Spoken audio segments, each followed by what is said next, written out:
Pile on those layers. We're about to find out the hard way how low we can go as the valley braces for some of the coldest weather we've seen this season.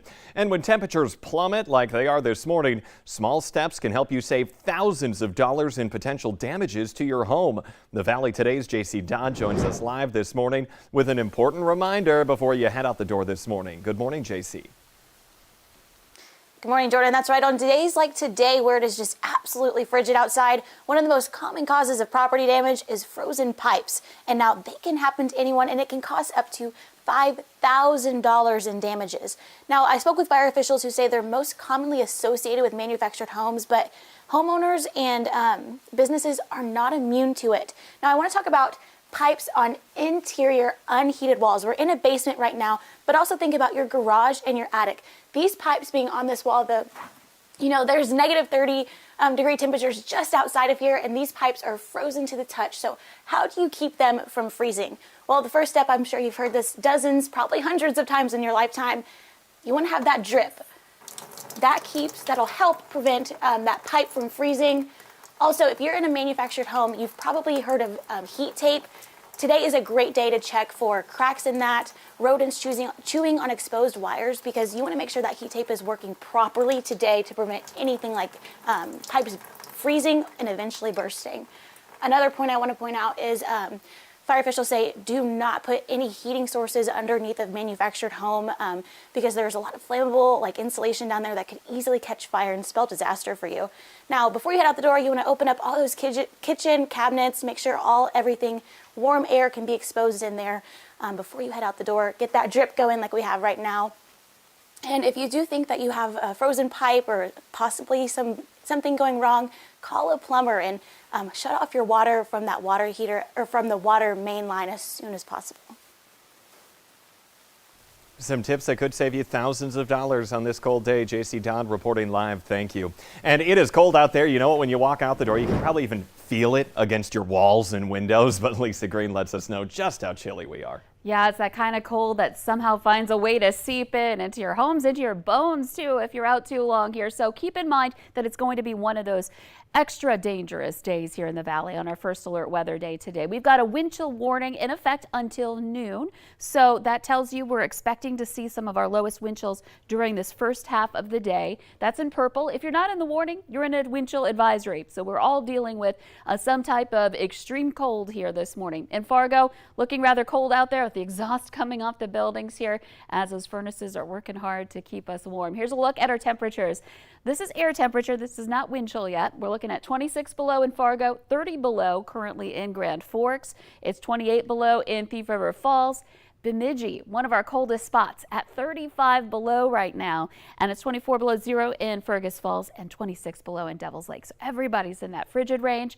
And it's not windy everywhere, but where we have a little bit of a breeze, even a 5-mile-per-hour speed, it's really bringing down our wind chills. And check this out, northeastern North Dakota can do 50 below right now, your wind chill there. Langdon has been in the 50s below. We're currently at 49 below. When we get into that range, we're talking frostbite less than 5 minutes if you're not properly covered up and dressed for this. So this is not something to take lightly. In fact, even if you're just running out to the car, you're going to need everything here. Make sure you're wearing that coat and all of the gear. Looking at 45 below your wind chill in Grand Forks, and not so bad to the east. That's where we have a lot of calm reports coming in, not much wind at all in those locations. And in Fargo, our wind chill is the same as our air temperature. But again, factor in a little wind. You can see a big difference between Gwinner and Oaks. Oaks, a little wind is bringing our wind chill down to 44 below there. So a frigid morning. We've got clear skies, that Arctic air just sitting right over us here.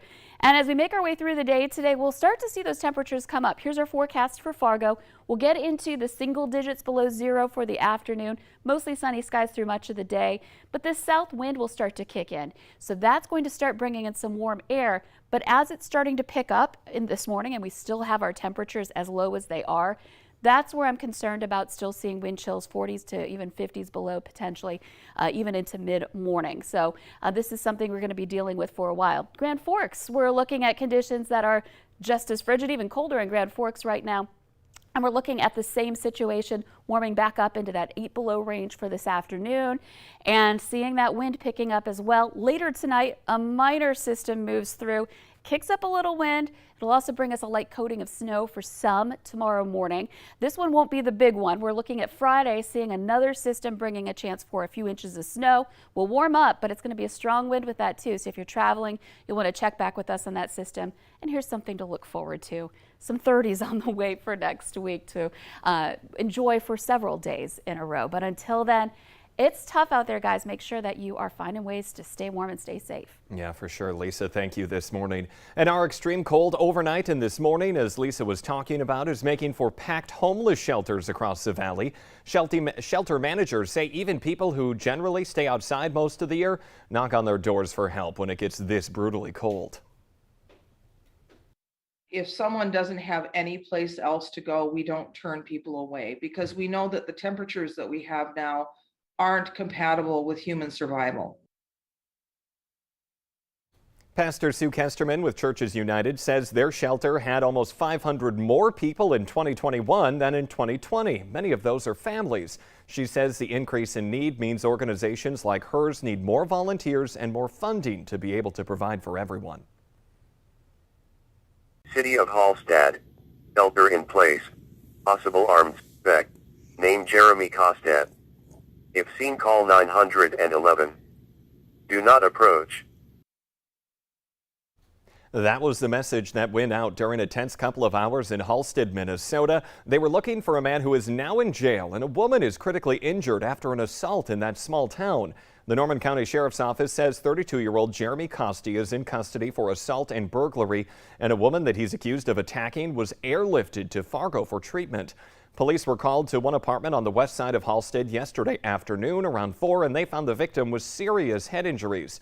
Officers tracked down Costi a few hours later at a north side apartment where they say he assaulted a man. Police allege that Costi forced his way into both apartments, and they say he knows both victims. They also determined that no weapons were involved in either attack. Dilworth police are now naming a suspect in recent car burglaries, and they want your help tracking him down. This Ring doorbell video from earlier this week shows a man walking up to the vehicles, pulling on the handles, and then leaving. Police say that guy is Justin Filippi. He may be driving a 2006 white Pontiac Montana. Police executed a search warrant at an address on Cedar Lane in Moorhead yesterday, and authorities say they found several items belonging to victims of recent vehicle burglaries that happened in Dilworth. On hold because of COVID, the federal trial of 3 former Minneapolis police officers accused of violating George Floyd's rights the night that he was killed was abruptly suspended after one of the defendants tested positive for the coronavirus. The judge didn't name the officer that tested positive, but Thomas Lane was the only one not in the courtroom. Court is in recess now until Monday. Federal prosecutors say the 3 officers deprived Floyd of his rights when they failed to give him medical aid, as Officer Derek Chauvin knelt on the black man's neck for 9.5 minutes while Floyd was handcuffed, face down, and gasping for air. Hundreds of people paid their respects to North Dakota Attorney General Wayne Stenehjem during a visitation yesterday in Bismarck. He died unexpectedly last week at the age of 68. The cause of his death has not yet been released. His funeral services are set for this morning at 11 o'clock at the Bismarck Event Center. We will be carrying that live on the Fargo CW. You'll also find it at valleynewslive.com. 122 soldiers from the Minnesota National Guard are waking up in their homes this morning after returning from a year-long deployment to Kuwait. Tears were flowing as they embraced loved ones at the welcome home ceremony yesterday in Detroit Lakes. One soldier was even able to meet his 2-month-old son for the very first time. That precious moment on your screen right now. The Today Show and CBS This Morning are just about to start, but the Valley Today rolls on. We'll have more live up-to-the-minute news and weather coming up for you on the Fargo CW. Stay warm out there.